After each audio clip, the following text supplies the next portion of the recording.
Le tourisme médical qui consiste à aller se faire opérer à l'étranger, eh bien, il existe une dérive beaucoup plus inquiétante. C'est le tourisme de transplantation d'organes. Face à la pénurie d'organes, certains patients des pays riches n'hésitent plus à passer les frontières pour obtenir, moyennant finance, des organes prélevés sur des populations pauvres, souvent sous la menace. C'est pour lutter contre ces pratiques que des députés français ont déposé une proposition de loi. Pour parler de ce phénomène, on va accueillir David Kilgour, qui est avocat, ex-secrétaire d'État pour l'Asie au Canada. Bonjour. Bonjour, Nina. Michel. Vous avez écrit un rapport, là je l'ai en anglais, mais je l'ai aussi en français, Prélèvement meurtrier, dans lequel vous dénoncez un réseau de trafic d'organes en Chine, prélevé de force sur les membres de la communauté Falun Gong. C'était quoi la nature de ce trafic? Bref, c'est une situation où quelqu'un en France ou au Canada a un problème avec son rein, par exemple, son cœur, il passe en Chine, vous vendez à un prix très élevé, organes vitaux, et on tue quelqu'un. Effectivement, c'est un pratiquant de Falun Gong qui est tué, qui est le même sang que vous, le même tissu, des choses comme ça, et peut-être plus qu'une seule, parce que si le rein ne marche pas, on vous donne un autre. C'est que parfois il faut 3-4 personnes, notamment des condamnés à mort, pour avoir un organe Absolument. compatible. On a un exemple de personne qui a pris 8 personnes qui sont tuées pour les organes pour lui. Maintenant, ça va bien pour lui, il habite en Asie, mais 8 personnes sont mortes pour ça.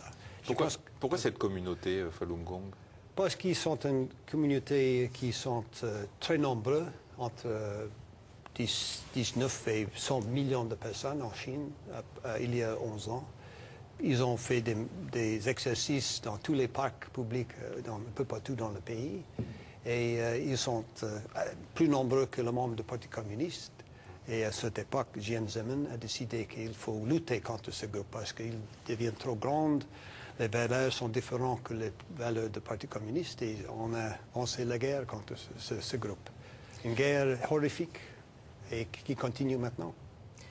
Les organes, là, dans le cas qu'on venait de dire, étaient prélevés sous la menace. Parfois, c'est contre de l'argent.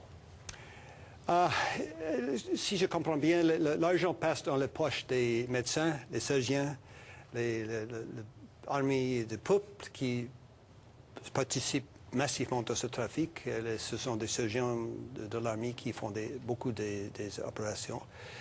Et ça compte, par exemple, si ma mémoire est bonne, 50 000 pour un cœur, par exemple. Les prix sont... 50 000 $?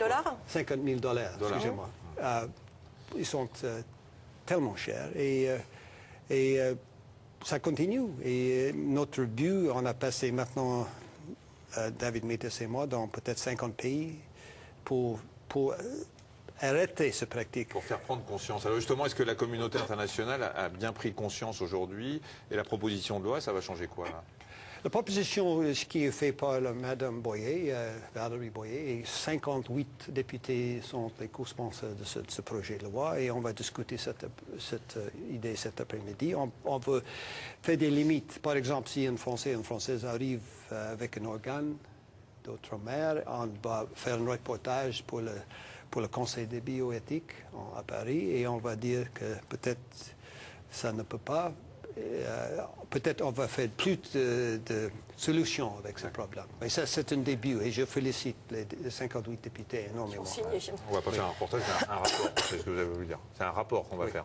Hein, parce qu'un reportage à la télévision, les gens vont se dire on va filmer tous les gens qui reviennent avec un nouvel organe. Si vous voulez vous procurer ce rapport donc, concernant les prélèvements d'organes en Chine, prélèvement meurtrier donc écrit par vous-même, David Kilgour et David Matas, c'est sur des sites qui seront indiqués sur le site de notre chaîne france5.fr. Merci beaucoup. Merci tous les deux. Merci. Au revoir. Au revoir. Vous le connaissez déjà pour ses propriétés anti-rides, eh bien le Botox pourrait également permettre